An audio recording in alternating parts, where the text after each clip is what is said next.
What's up, everybody? Welcome back to a live Cantina Hour. We are here to talk X-Men 97, episodes 4 and episode 5, because it's been a couple weeks since we've gotten to do this. As always, I am Matt. With me is Lauren. And then, of course, we have a special guest with us today, Janelle from Nerd Initiative. Bullpen Crew is going to come and hang out with us. So first things first, you guys always know what you have to do, right? The only way we can keep doing more of these fun things is if you go ahead, like, subscribe, share, all of that good stuff. Hopsgeek News. If you're already watching this, then you know where to find us. But that's where we will be. Cantina Hour is kind of a newer thing that we've been doing. It's hit or miss. It's not each and every single week, but we do it as often as we can. We missed last week. This week, like I said, we're doing some fun things. So the beer I'm going to be drinking is called Super Freak. It's an IPA out of Thin Man Brewing in Buffalo, New York, which if you happen to be in Buffalo this week, you were treated to a very nice eclipse. I got to see some of it here in Virginia. I love space, man. I just love space. So I was excited. I don't know about anybody else, but yeah, dude, it's good. I picked it because it's got like Elvis playing, not Elvis, but like a superhero Elvis. Yeah, I like to think, whenever you're saying grace, you can picture your Elvis being however he is. And then some superheroes on it. So we're talking X-Men 97 episodes 4 and 5. Lauren, let me pull you on in here. What are you drinking? I'm drinking a Sideward Brewing Yacht Money. It's a New England IPA. It was, yeah. Sideward Brewing. That was my next guess. Totally. Yes, so this is one of my all-time favorite beers. It is a local one, and when they release it, I stock up. Fortunately, my husband stocked up extra while I was down south this weekend, and I have it in my I can do this all day glass because there was a little bit of a hint of maybe somebody showing up at the end of something else. But to connect it to X-Men, I'm going to say that you can take a yacht to Genosha, and Xavier has a lot of money. So there you go. Oh, yeah? What'd you get up to this past week? You're a little partying a little hard. You had a little bit of a corona, I heard?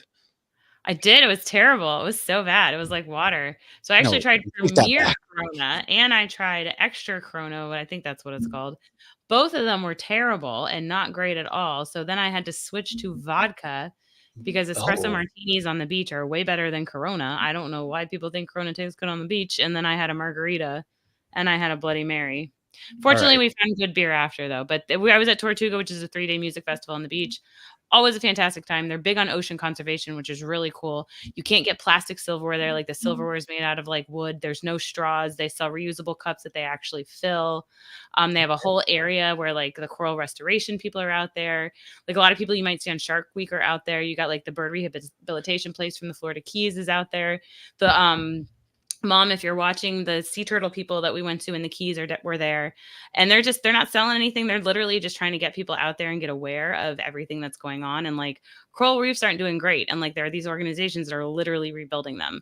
So Tortuga is absolutely fantastic. You're not going to find a Solo cup. Even their cups that are throwaway are biodegradable. So that's awesome. I saw Boys to Men. I saw TLC. I saw Jason. What year is it? Amazing. I have to say, like, that's such a weird. No, like I'm all for this. I would love to go chase some waterfalls on the beach at Tortuga. Yeah, it's mainly country music, but we've seen obviously TLC. We've seen Vanilla Ice there. Because we've gone there. I think this was our probably my 6th year, my friend's 7th year. Logan ruined one because I was 8 months pregnant. I couldn't go. But not with that attitude. TLC. So Chili, we Googled how old, like Brandy was like, I gotta see how old she's 53 years old. Oh, she's older. Dude, she has abs. I thought I was watching MTV Spring Break 1999 the way she was dancing. Wow. She looked phenomenal. She looks incredible. It's just like Angela Bassett. You're just like, how old are we? Yeah. I know. Well, my friend Brandy goes, she's like, she's 53. We need to get it together. You're doing great, I feel like. No, I'm not doing Chili great. I agree with Michael, in the chat there. He said that Corona's delicious on the beach, and it's also delicious at family barbecues after you finish saving the world and going to space. Specifically in the suburbs of Los Angeles with Ludacris and Tyrese. Michael Fish. No, Mike. It is not delicious, and your wife wasn't drinking it either. Maybe she wasn't. Well... Anyways, before Lauren poisons the minds of the youth anymore out there, see which Michael it was. I'd like to welcome to the show Janelle, our friend from Nerd Initiative. She is with us each and every week. Some of those great comic book reviews that you guys see us reposting all the time. Well, Janelle is one of those fabulous writers that is with us. She's gotten to meet her over the last almost a year at this point of doing some really cool stuff. So Janelle, welcome to the show. Why don't you introduce yourself and talk a little bit about the cool things that you do through Nerd Initiative? Yeah, so I'm Janelle. I hail from New Jersey, actually. And I guess I've been with Nerd Initiative for like almost a year now, it seems like. Yeah. Um, I write for the Bullpen, the comics Bullpen. Shout out to all of my co-writers because they do incredible work too. Um, Basically, I love comics. I like comics, TV shows, movies, things like that. I've always just been into geeky things. Like I just love it. So it's been a pleasure to meet people who have the same likes that I do. I've been interacting with you guys, and I recently collaborated with Lauren, so that was really nice. That article And was awesome. You guys did a really great job. Women in thank Marvel. If you you. guys haven't The gone out comic was there and checked that fantastic. out, the comic was great. And you guys did, along with Megan, did a really great Yes, job Megan. checking that out and collaborating. It was dope. Yeah, so I mean, it's just always been, I've just always loved anything geeky, comic, anything. Like, and I just kind of got into conventions not too long ago, like a couple years ago.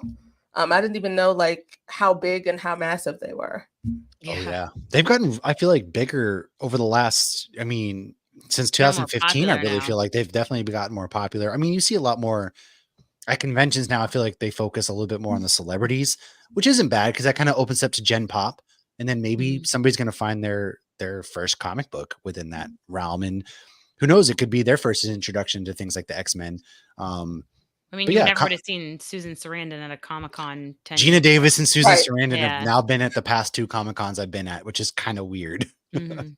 Yeah, Fan Expo Philly, which I'm going to near on my birthday weekend. Let's Yay! go. Like it's amazing. It's just so many people out, and I'm just like, oh, it's so nice. You Yeah. know, It's so much fun seeing like kids go dressed up or people yeah. that you never would have As long thought. as you're not in charge of them. Yeah, I mean, yeah, it's not my kids. I'm not bringing them No. there. I did that once and he wanted to quit the 3 hours into the convention. I was like, dude, really? Brielle just wanted to eat the Papa John's pizza. I'm like, But that's like the worst pizza. Whatever. I'm not gonna touch it. Uh-oh. Do you remember, Janelle, though, like what your first big like comic book that you got into was? Do you remember like was it X-Men like a lot of people are? Or, like what was your first draw into the comic book world?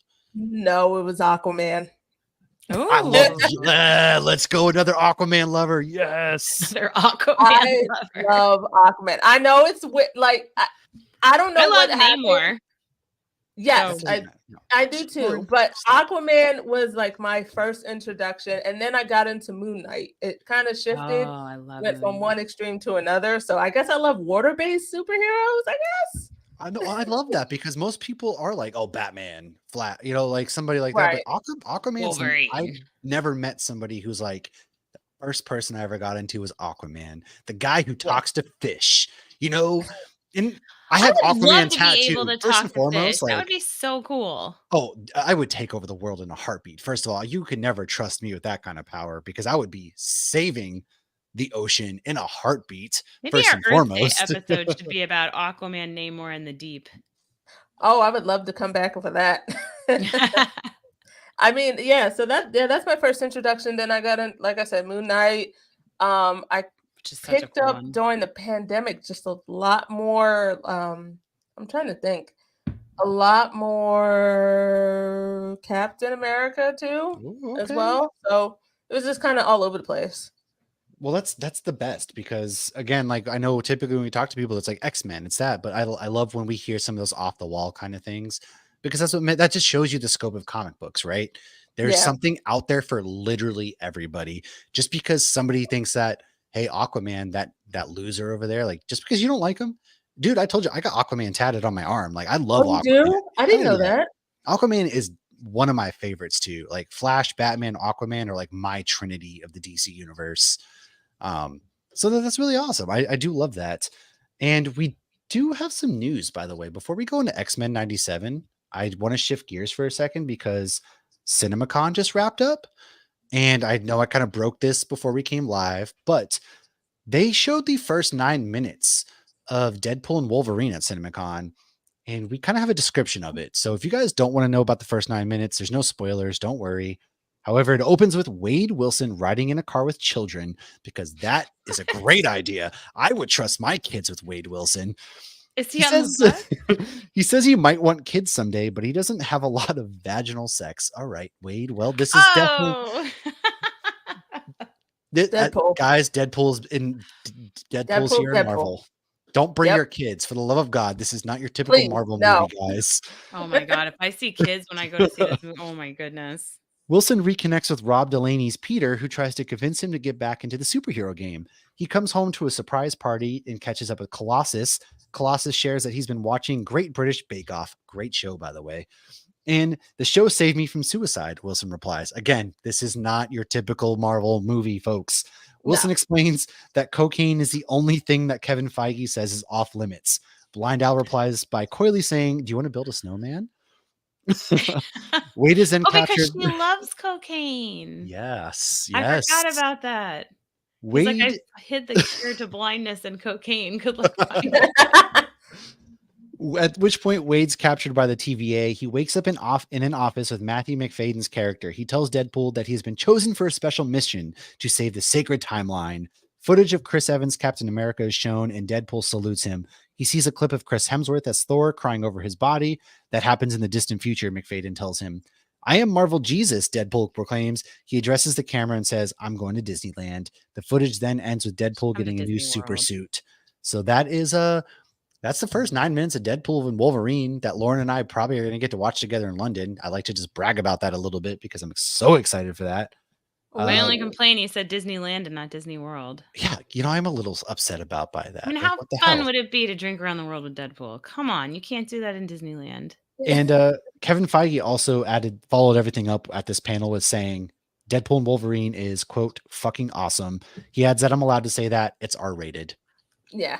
Deadpool is here, So folks. fun. I'm so excited. Deadpool is here. Yeah, what are you guys' thoughts on that? Like, I'm pretty pumped. I guess that has me pumped.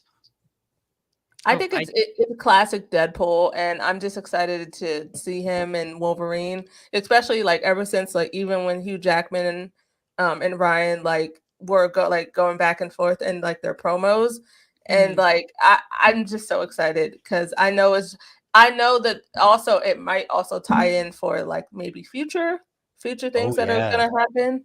So, Lauren, I know you're excited. excited. What are you thinking? Are you a little upset that there's no Wolverine mention 9 minutes into the movie? Is Lauren going to be sitting there like, where is Hugh? Is he okay? I was promised Hugh Jackman. I'm okay with it because the trailer didn't have him in it other than that one silhouette, and I'm hoping he's Patch, but he might not be Patch. But I mean, the fact that they named it Deadpool and Wolverine, I'm okay. Because I'm assuming the scenes with Wolverine are more impactful towards the plot, and it would probably be more spoilers. Lauren's watching for the plot, all right. But when they had Deadpool and then they put and Wolverine, it was best moment of my life. Oh, I agree. I really can't wait. I'm so pumped. And did you guys see the cups? Like, I guess they've been releasing like some of the merch. Like, they look awesome. Yeah, I'm buying a cup. Come on now. I'm buying the merch. I'm buying the swag. How are we flying back from our European Disney vacation with this stuff? I don't know. I'm gonna find room, man. I will find room. You trust me. My suitcase is about to become the TARDIS. Trust. At least you're military, though. You get a Does it work in Europe? Are they gonna let me fly free bags? Hopefully on British Airways. I don't know how it works. I have to pay. It's through American Airlines, so I'll be like, that's not very American Airlines of you. Right.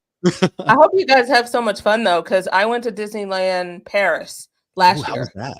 It was great. I went to Avengers Campus and I like cried because I was like, oh my gosh, I can't believe I got to go to Avengers Campus. So it was great. I do the same thing every time I go to Disneyland. I've gone a couple times now out there in California, and I just sit there and I eat like my giant sized chicken sandwich at the Ant-Man and drinking my beer. I'm just like, I could sit here all day. Like nothing else. I could do this all day. I literally could, like nothing else matters. I'll see like a character walking by. I'm like, oh my God. Shout out to our boy Maynard Brewer, who says he's excited for this movie as the way he was for Batman 1989. Like, that's big high praise. That's how you know this movie's gonna be freaking awesome. And especially because that's the best Batman movie there is. Okay, calm down now. No, it's The Dark Knight. Okay, it's Batman. Yeah, I love The Dark Knight. Thank you. See, there we go. Because you 90s kids don't like Aquaman and now the Dark. She like, all right, Janelle's on the podcast, dude. She likes Aquaman. She likes The Dark Knight. All right, we got a place for you. Don't worry. Yay! Well, let's go into some X-Men 97 now. we didn't talk last week, episode 4, because Lauren hadn't watched it yet when we recorded. So we'll kind of kick off with this episode 4, man. What were your guys'? Janelle, we'll start with you. What was your kind of initial thoughts? Now we see Jubilee. They're kind of sucked into a video game where Mojo's at, and they have to play a video game. But this is very Jubilee centric with some Storm at the end. So I'll lead off with you. What were your thoughts for this episode? I like this episode, and may I say, like, even just for the whole like series, like I've just been enjoying just the character development. I like the video game aspect because I know that there was a video game, like an X-Men video game, like from a long time ago, The 90s, and I used to go Didn't and I used to go to the you- arcades. Yeah. Oh yeah, we have one. They still have that. Like for I think it's $500 at Costco. You could buy the arcade X-Men fighting game. Actually, Yes. And that's there's a mall up the street that me and my brother used to go to all the time, and they had that game. So it just reminded me, just like old me, just trying to beat my brother, and I couldn't beat my brother.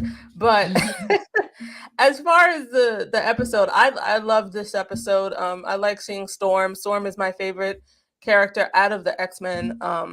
And I just love that they're representing her just so nicely, because I was a little concerned when I got into the series that they were going to make her lighter, like how they did in the original series. And I feel like part of her identity is being a darker skinned, African-American woman like me.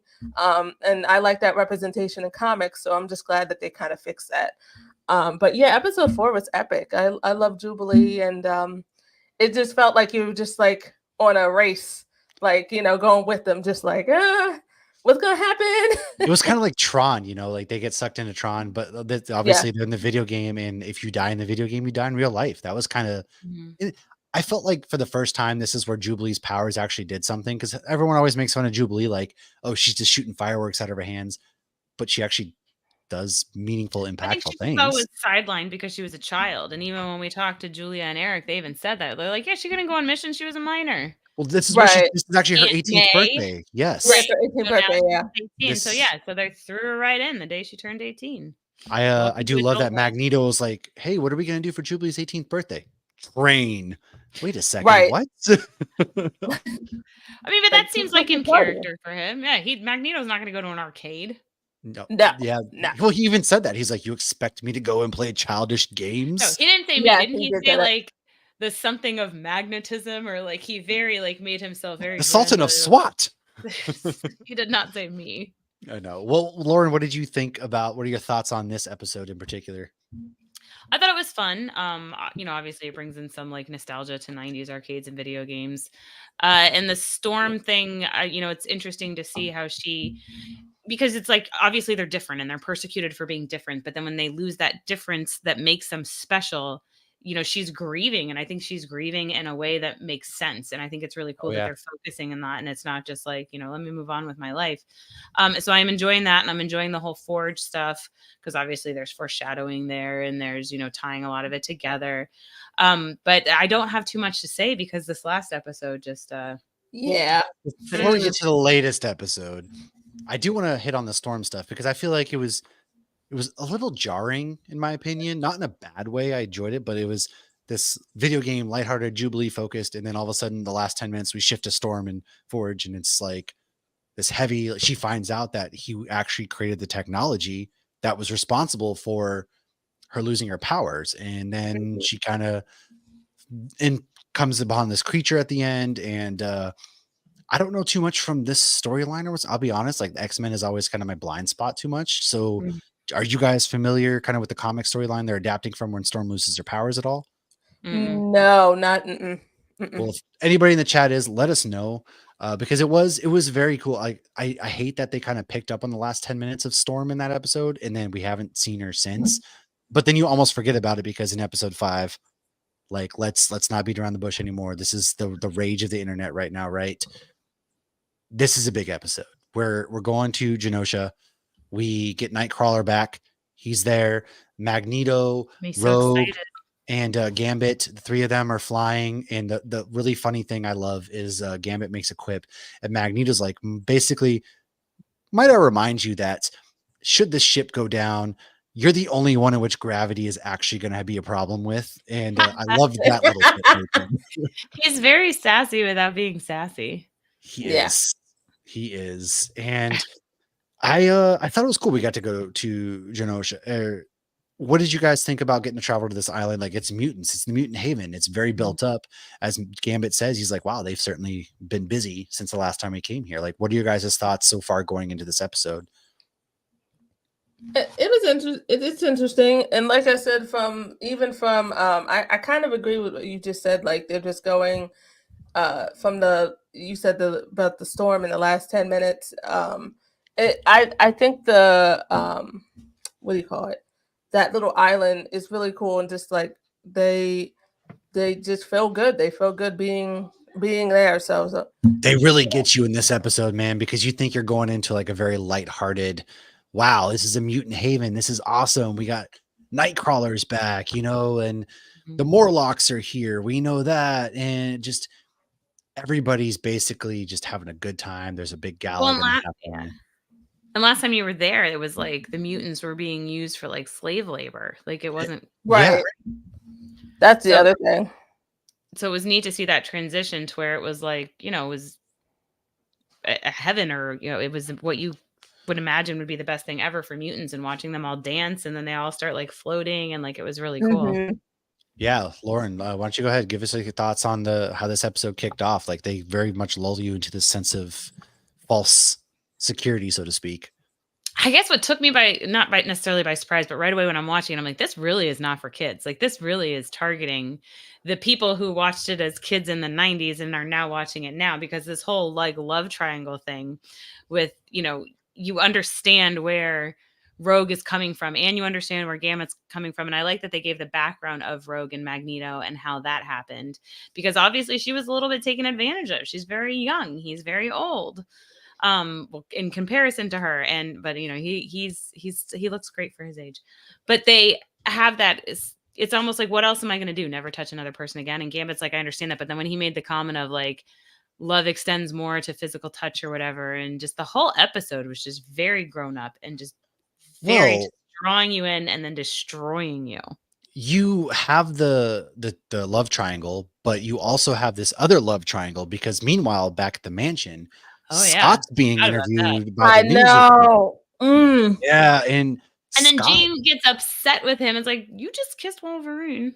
Well, right. She's in the garden basically looking at, she's over here like looking at memories, and Logan walks up and he's like, Jean, what's up? And she's like, I can't remember this and that, but I do remember Scott. Then she turns around and like kisses Wolverine, and I'm just like, oh, who wouldn't? Like, I love that they keep him like he's short, and everybody forgets that he's short because we're so used to Hugh Jackman. Yeah. So like Jean's like 6 inches taller than him. Well, it's always funny to me. It was like very much, there's obviously, two different Jeans, right? They're cloned, and like, I don't know what's real, what's not. Meanwhile, Scott's over here pretending he doesn't have a kid, because she's like, the reporter's basically, you have a kid. And he's like, no, I don't. There was definitely, a Nathan Summers born to, Jean and Scott. And then he broke down in that. Kind of breaks down and is like, you're lucky if it wasn't for us, humans would be dead. Like, you're lucky that we're the good guys. Right. And it was just like, damn, like, you feel for Scott. You feel for Cyclops. I mean, he lost his kid because of all this nonsense. He lost Professor Xavier. He lost his kid. He lost the X-Men because he was in charge of the X-Men. That was his identity to fall back on. Like, to get through his grieving with Professor X, he was in charge of the X-Men. Like, that was his show. And then in comes Magneto, which kind of ruins the whole thing, right? So, did you get those bubbles when you do the thumbs up? Do a thumbs up again. Me? There's bubbles? You had a bubble thumbs up a second ago, and we never know what. There it goes. Wow, look at that. Cool. See it maybe we figured it out. Maybe when you do an actual thumbs up, it works. It'll go. I don't know. It happens every now and then when we're recording, and we usually just ignore it because we're doing podcast platform. But on the video, I was like, let's take this chance to see what just happened. We're experimenting. We're throwing thumbs up all over the place. I don't know. What's up, brother? I think it only works. Yeah, can I also applaud the creator just making Scott emotional as well. Like, I love that like most of the guys just are showing their emotions, because like I'm just like, yeah, Like I love that. Like because this and especially this animation, this show, this specific show, I just love how deep and how like it like they're not afraid to either take a risk or like, do something a little bit different. Like I love that. Because Marvel's animation's been hit and miss, but this one's definitely hit. Oh, Mhm. without a doubt. I Yeah. fully I've like Marvel's What If, I was kind of like, meh, but this Mhm. man, this is must watch every Wednesday. I gotta watch it as soon as possible. And I agree with you. One thing that's really big, and this for me, like there's been this shift in pop culture, I feel like, over the last couple of years that has made it okay for guys to show their emotions, to be vulnerable, because as you know, I grew up in the 90s. I was taught by my parents like don't show emotion. And so to see people like with these superpowers, hey, having real people problems, or there's even shows such as Shrinking or on Apple TV or Ted Lasso, for example, which is like a Ted goes to therapy.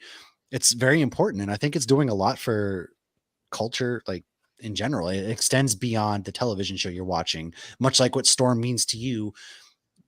In a different way, it's guys being vulnerable, showing emotions. It's like I can show my son, although I don't know if he should necessarily watch this show, but This show.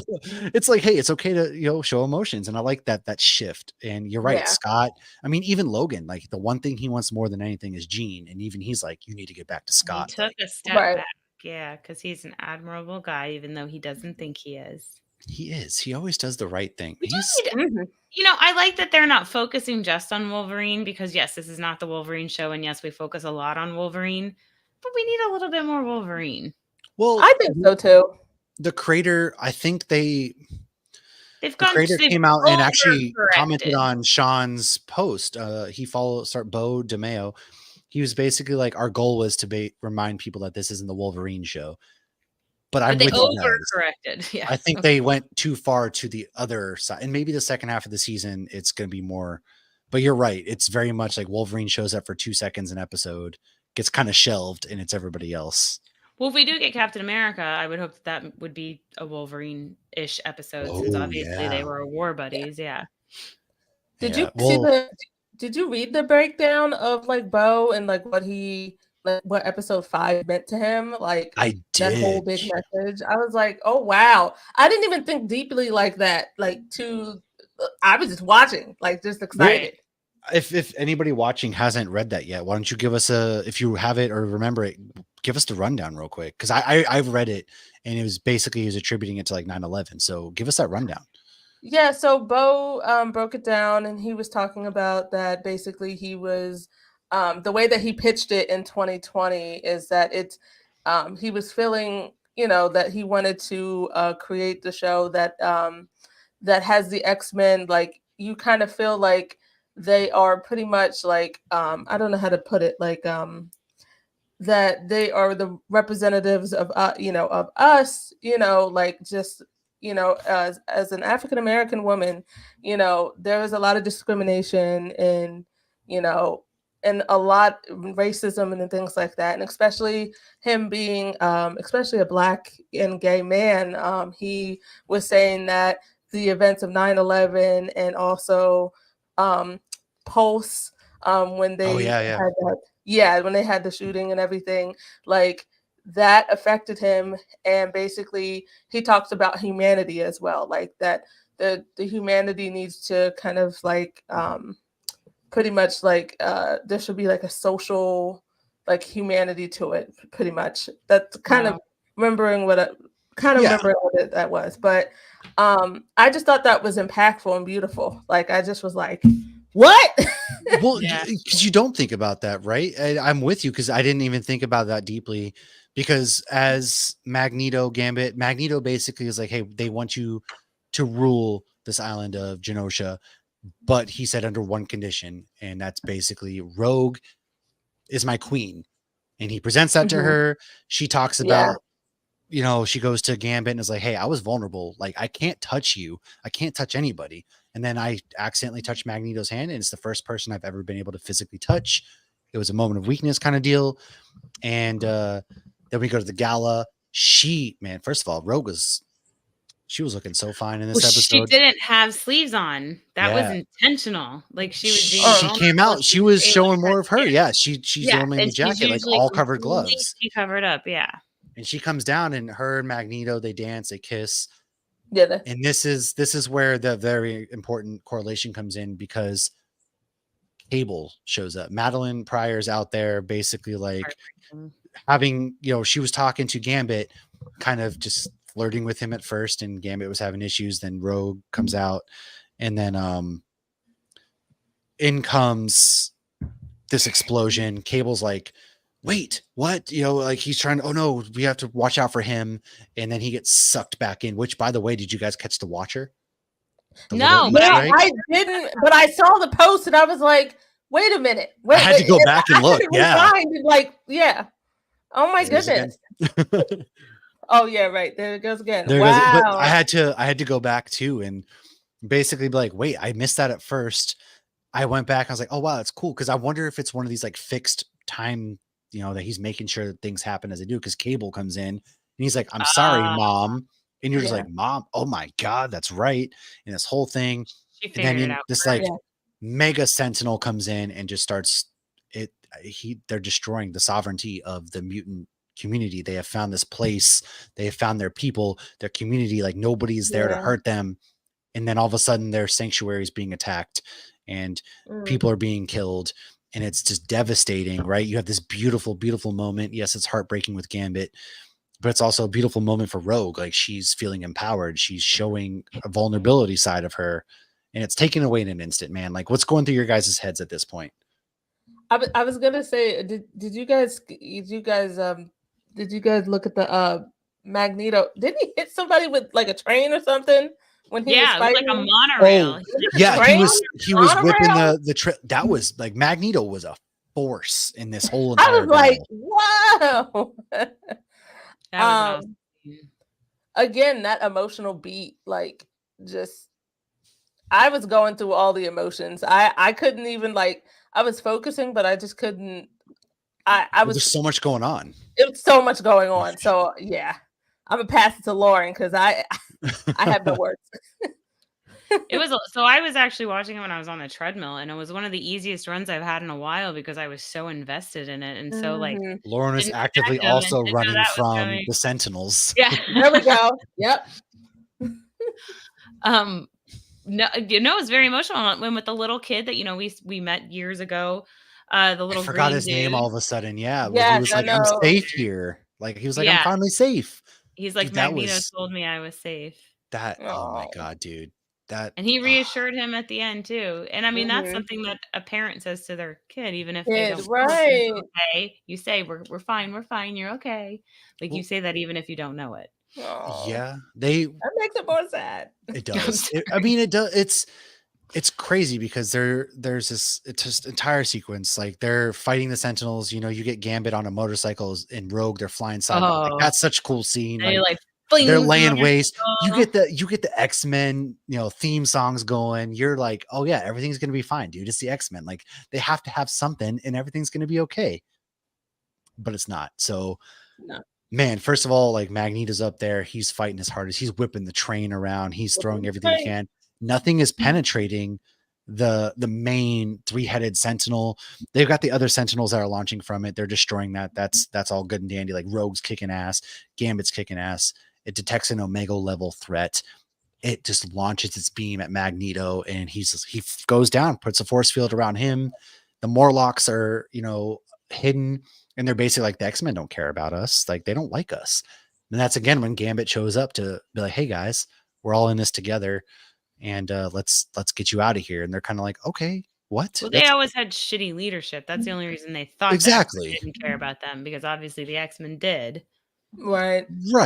And this leads to that beautiful moment where basically he's like, I thought we were safe. And then I forget the exact words, but it was in German from Magneto, where he's just giving his last, and boom, you don't know what happens to them. Like it's you're not sure if Magneto and all of them are dead. Gambit and Rogue, obviously you get that shot of just Rogue just enraged, man. It's a beautiful, like the animation, the colors, the emotions. And then Gambit goes Omega, and he just whips ass. He hauls up there, and then he gets stabbed, and you're just like, but then he knows what to do next. He knows exactly what to do next. I'm losing it at this point. Yeah, Right. he turns everything into his power, and yeah, dude, he gets roasted. And at this, it's just Rogue holding Gambit, who's dying, and she can't feel him. Throwback. Instantly thought of Wanda. WandaVision. I'm getting chills, man. I can't feel you. Like I can't feel you, and you're like. The difference is Wanda was able to feel Vision beforehand. She never got to feel him, and this is the first time she's physically touching him, and she can't feel him. Wow, so Lauren, you're making everything so sad. Well, I'm like running. I'm like, oh my god, I'm about to cry because of a cartoon while I'm on the treadmill.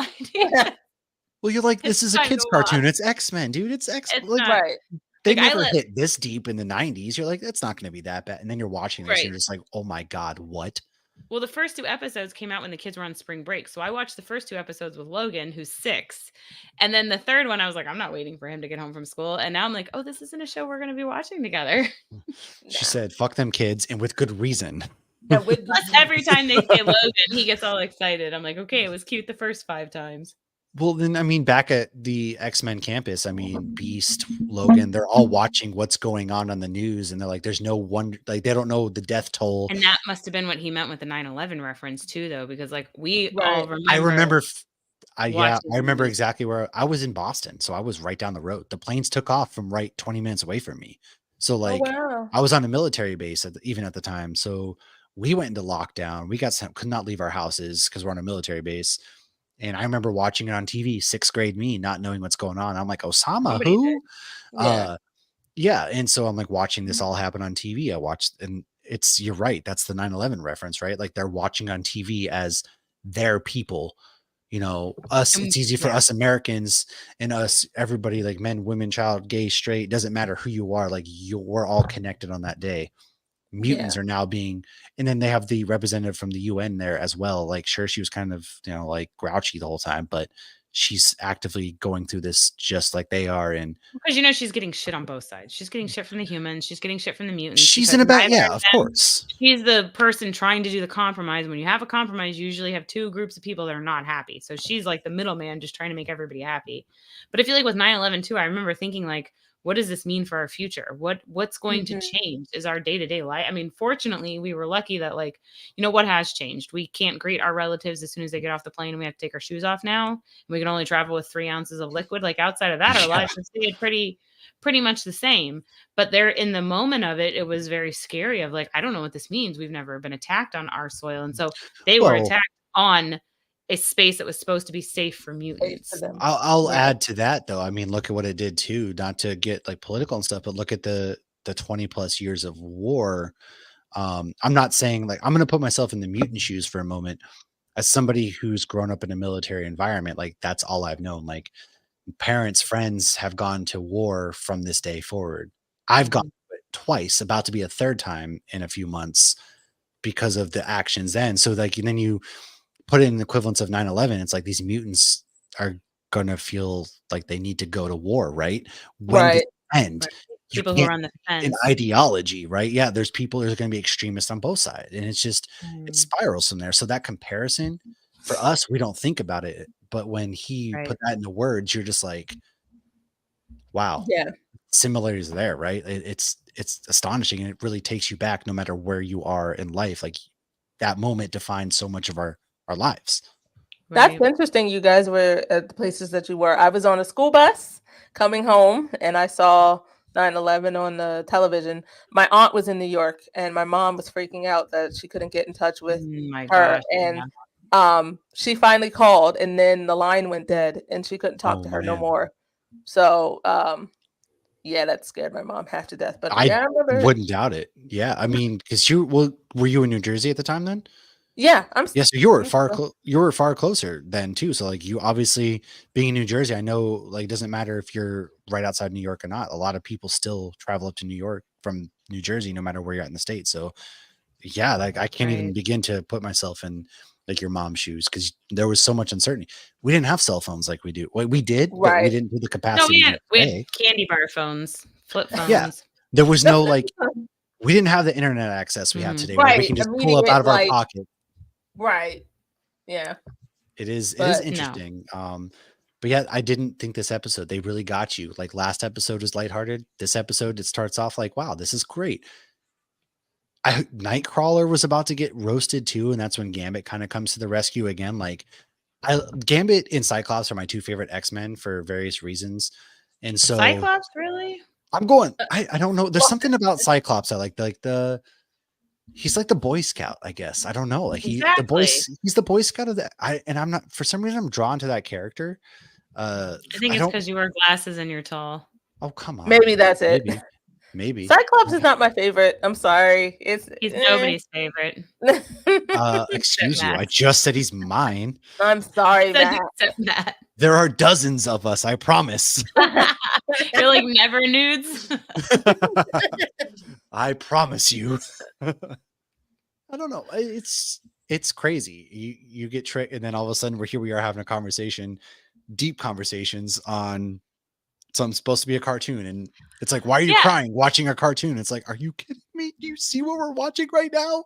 It makes me wonder though, like with some of these other Disney Plus Marvel shows, like WandaVision was fantastic, and I think Yes. Moon Knight was too. I think those were both very unique episodes and different Mhm. ones. But like Falcon and Winter Soldier, I absolutely loved, but I felt like this is better It was than that. And why formulaic, can't though. they translate it? Because I feel like it's all of these other shows that are like, we're doing 6 episodes and we're doing this. And I feel like they're trying to fit it into the box like they have done with cable TV, but we don't have to fit it Well, into cable the box TV again anymore. is like Right. 23 episodes versus like Marvel's.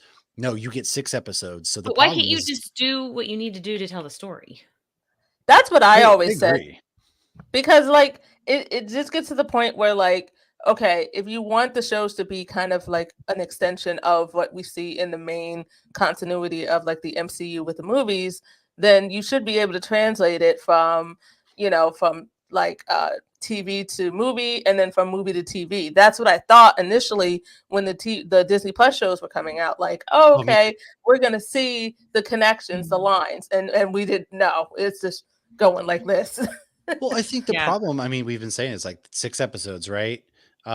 First 4 episodes are long, drawn out, like there's a fleshed out story there. And then I feel like they forget that it's only 6 episodes. And So they were by like, the how are time you going to finish they're this? like, crap, you're right. We have so much to wrap up and only 2 episodes to do it. And then boom, boom, boom, it's done. And I think also like they tell us it's going to be hour-long television, but really it's like 38 minutes at the Right. same time. And so that's why I think with X-Men, this season's 10 episodes. I think that might be the sweet spot that we're going to find because they're telling a story here. Mhm. And I'm very interested to see how that translates. And then if anything is to go by, like the mutants are going to be a huge live action hit if done right, just going off Mhm. of what the cartoon is doing. Yeah. I and then hope that so, but combined with- our creator is gone. So I'm like, how's season 2 gonna be? That's my other thing is like the reaction, and they never really came out to say why say he's why. There's a bunch of Why? speculations.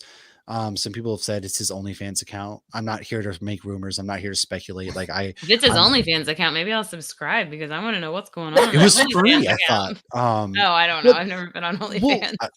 me neither. But like again, though, if that's the reason why, that kind of sucks. Because whatever, I'm not even gonna get into it. But the big thing is there's now been this massive of a reaction to this series. They fired him before the series even came out, and now the fans are being like, "Hey, why did you fire this guy? Let's bring him back." And honestly, like, if this is the quality of stuff that he's putting out, Right. if Keep it he's not going. out there like actively harming people, and the worst that he did is maybe doing OnlyFans, then come on, man. You brought Deadpool into the MCU. Right. They're Like, saying- come on. Like, come on, Disney, like Marvel, You Disney. haven't seen cocaine in X-Men 97. It's fine. Yet. No, just mass murder.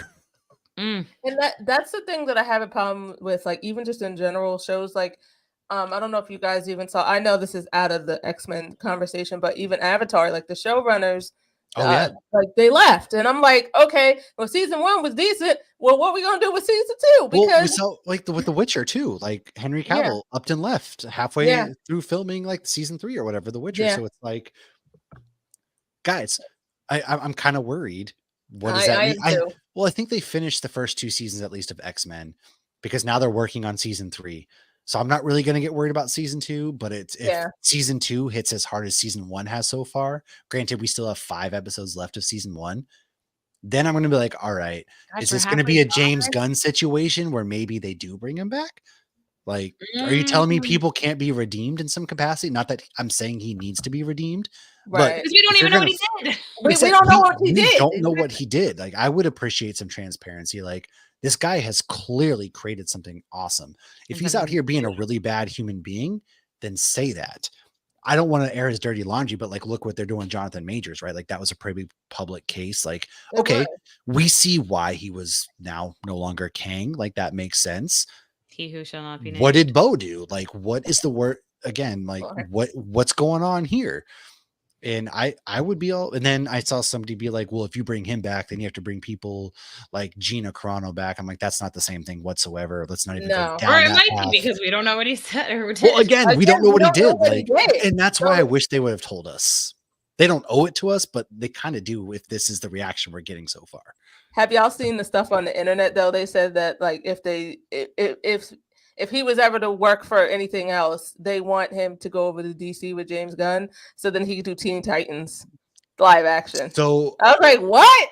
I like that you kind of bring that up because, you know, when you're talking about the TV translating the movie and what DC's now doing in their universe, where everything that's TV cartoon, they're casting actors in the cartoons that can play the live action versions.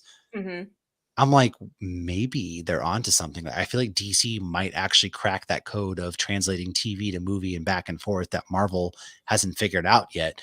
Or maybe I'm putting too much stock in DC and getting my hopes Putting up to too be much broken stock in again. But they did Teen Titans and it was really good, and then it jumped shark early on. I okay, didn't but even that was before James Gunn took over. All right, come on. James Right, Gunn gave us yeah. the 3 I'll Guardians nail movies. that. James Gunn has given us Peacemaker, which is really freaking good too. It's very yes. But Yeah. season 1's not canon, but season 2 will be canon, and season 2 will rely on season 1. That's not canon. So I know, Lauren, but still, It's listen, all we gotta have hope. timey-wimey. gotta Don't have worry hope. about it. It's Oh, comic We gotta have books. hope. I trust James Gunn. I love all 3 Guardians movies, and yes, I do. I mean, that opener, as long as they keep the opener to Peacemaker, so we can, Oh, you know, we're in the I dance. think they said they have the opener, but that's the thing. I'm Like, sure you they could just will. It wave, was very you could just wave popular. your hand and be like, it's all comic book stuff. Like, how many times do we have how many versions of Batman in comic book print I right want now? a Like, come good on. live action Booster Gold. I would like I think Booster Gold Oh, deserves his own yes. series. Yeah. Who you want as Booster Gold then? I know everybody's saying Nathan Fillion. Who do you want? Nathan Fillion would be a fantastic Jensen Booster Ackles. No, you can't No. say Jensen for everything, Lauren. Jensen would be a good Booster Gold because he'd be good at anything he does, but I want him as Batman. Me too. Oh, really? I want Alan. What's his name? Oh, Alan Rickman, yeah, from the Reacher Oh, series. yeah. I He's want a him as beefcake, Batman. dude. I would Wasn't he love the guy also- that's in Titans? Yes, yeah, Yes. Hawk. And He's Hawk. he's Aquaman in Smallville. And yes, in small. Yep. Mm-hmm. So not Yes. good in Smallville, though. Come on, man. Michael No, Rosenbaum. I don't want him as Batman. Come Jensen on. would be such a good Batman because Jensen would be a fantastic Bruce Wayne and a fantastic Batman. And not many people have been able to pull off both. That's true. Hmm. Ben Affleck almost did. I don't know. I don't. Michael Rosenbaum. Hey, you know Eh. what? Shut up. Actually, I like Michael Robert Rosenbaum Pattinson. is I Batman. like Robert Pattinson so far, so I'm just gonna say Love me some Rob. I love I Robert don't hate Pattinson. Michael. Who said Michael Rosenbaum? I don't hate That was that. our dude Maynard Brewer, man. Okay, He's I awesome. don't. That would Michael Rosenbaum does not get the respect that he deserves. I really Oh, like. He yeah. really doesn't. He Mm. was an excellent Lex Luthor in Smallville. Yes, he was. He's a great actor. That's too. why Nicholas came and talked to him. I was like, yes, yes. True, yeah.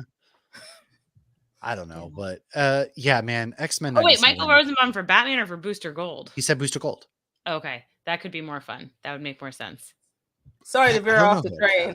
No, that I was like, wait, this Cantina doesn't- Hour. First and foremost, Cantina Hour. If you guys are all tuned in, this is our bullshit hour. Essentially, is what we call it. Right? We sit down. We have friends join us. Maybe we have some comic creators. Maybe some breweries.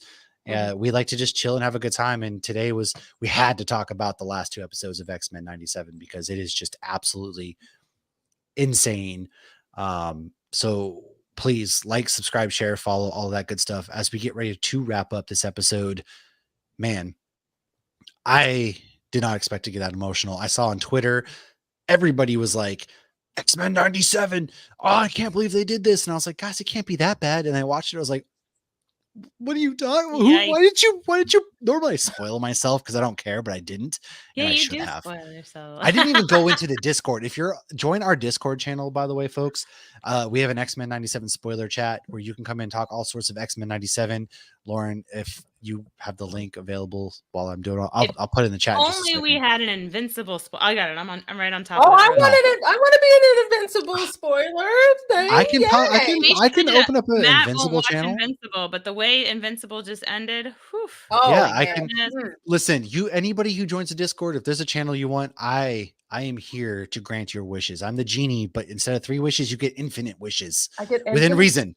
But And we have an X-Men 97 spoiler chat, so where we all go in there, and I even avoided that chat because I didn't want to know for some reason because I saw the reactions and I was like, all right, I got to go in blind for this one.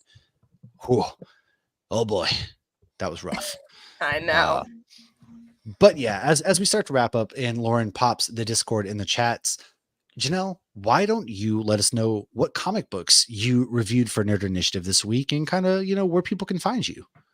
Oh yeah. So I reviewed this week. Well, technically is it Wednesday? Yeah, Wednesday. Today is Thursday. So yesterday was New Comic Book Day. We dropped yesterday. So that means you still got time to go to the comic book shop. People don't like to hit their comic book shops until Fridays or weekends. So we got to let the people know what to pick up this week.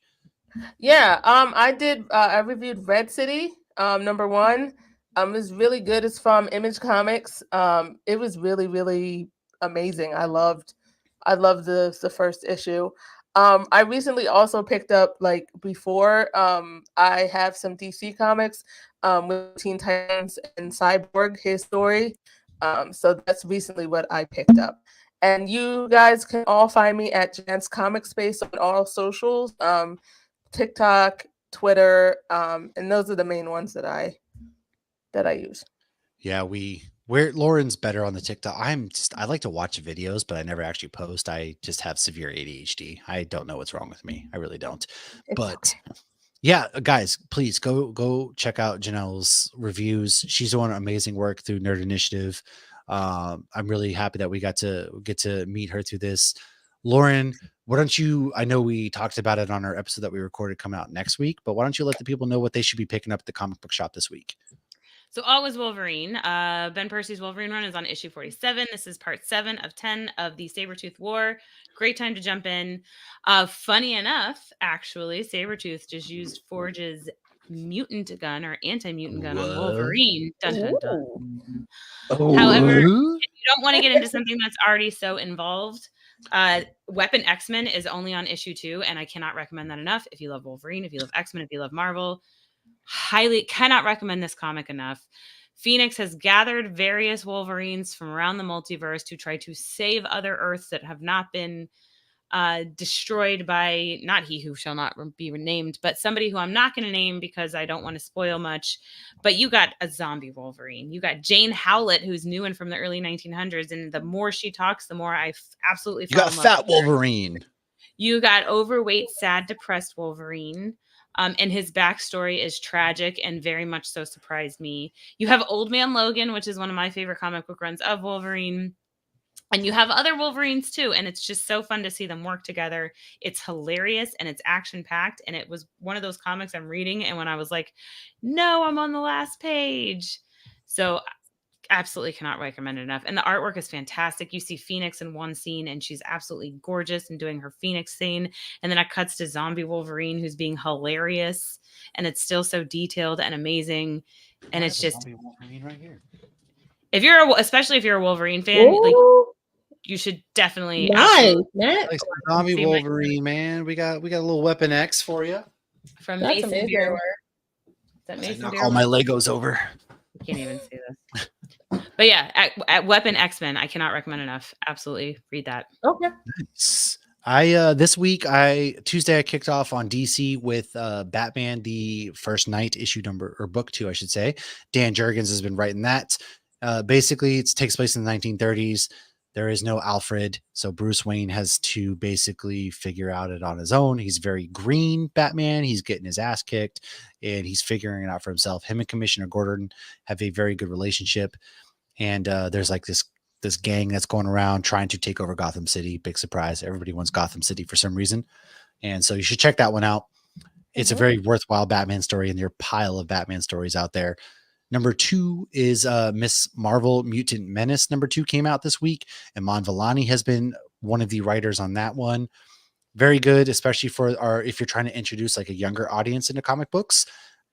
This is the book for you. Like, this is the run to introduce. I think it's going to get a lot of younger comic book readers onto the scene. Comic books are awesome right now, man. There's so many. And then the third one I did was Uncanny Valley from Tony Fleeks and Dave Wachter. I can't remember how to say his last name. I am sincerely apologize to you, Dave, because I know I heard it. And anyways, this book is awesome. It starts off like a Stand By Me type sequence, and it's about a kid named Oliver who there are things. It's basically what if a cartoon world came to our world and there's a mashup of art. It's very beautiful. Dave does a great job with the artwork, and that's by Boom Studios. You should be picking that up. And then, of course, last week's pools, man, we got to hit on again. Ghost Machine's out. They're going to be going into reprint for the third time because Rook Exodus, Redcoat, and Geiger all sold out immediately. Jeff Johns and crew, Jason Fabok, Rob Lee, Brad Anderson, Ivan Reese, Gary Frank are all just absolutely crushing it with the Ghost Machine. You can watch our most recent episode on that is out right now. Just search Hops Geek News. By all means, do that. And we can give you the in-depth look on that. And then, of course, the Hive Mind, our friends, personal friends of the show, I should might add, Jackson Lansing and Colin Kelly. In real life friends. In real life friends. We're actually like, we're boys, no big deal. No, these guys are awesome. They do so many good things. And Magma Comics is a brand new publisher. They recently put out the Principles of Necromancy, which is an absolutely like creepy as fuck. Creepy. It's a vast departure. Eamon Winkle does the artwork. It's great. The artwork switches halfway through, and trust me, it's such a great read. It's creepy. It's like a very horror filled. He's trying to basically prevent death from happening. The Necromancer is. And so read that. That's last week's. But again, you can go ahead, like, subscribe, share, follow. That's where all of our recent books are. And then for more great things, we do Cantina Hour. We're probably going to do a couple next week. Next episode for Hops Geek News, of course, is going to be our Supernatural Season 8, episodes 11 to the finale. That's coming out. A lot of Charlie episodes. A lot of Charlie Felicia Day episodes. That's coming out. And then next week, we have a couple interviews going on with a lot of great creators through Kickstarters. There's a lot of good comic books going on right now that we're going to be talking about. We'll be celebrating Earth Day. We will be talking about Earth Day. We're talking about planet-focused heroes. So make sure you find us, Hops Geek News on the socials. Lauren predominantly does Instagram. She does TikTok for the most part. She's amazing at the kind of stuff. I run the Twitter. We got a Facebook page. I cannot handle. That's true. For some reason, my brain likes Twitter the most. Your brain does Twitter very well. Help us out on YouTube, man. We're at 860 subscribers. I want to hit that 1,000 mark, going into the summer. That's my goal. So go ahead and subscribe to us on YouTube, Hops Geek News. We got a Facebook page. Come hang out there. But the easiest way to get a hold of us, if you want to be on the show, if you have some comic books you want to recommend to us, hey man, let us know. We're always open. We're down to talk to everybody. Janelle, I sincerely appreciate you hanging out with us tonight. Can't wait to do it again, man. We're gonna have to, of course. So thank you so much for spending your evening with us. Yeah, I loved being with you guys. Awesome. Heck yeah. Well, folks, that was your Cantina Hour tonight. Don't forget, pick up a good comic book this weekend. Support your local brewery. Support your local comic book shop. Go see a movie. There's some good movies out. Ghostbusters, Frozen Empire, Godzilla X Kong. And then one that I want to see this weekend is Civil War. So get to the theater, man. It's starting to be nice outside. Read a comic book in your hammock in your backyard for all I care. Do that. What'd you give me that weird look for, Lauren? It's always nice in Florida. I don't have a hammock in my backyard. I'm good. I don't either, but I'm about to get one. We used to have a hammock, but I think the kids broke it, like flinging each other around. Oh boy. Surprised me. All right, folks. We'll see you next time. Cheers.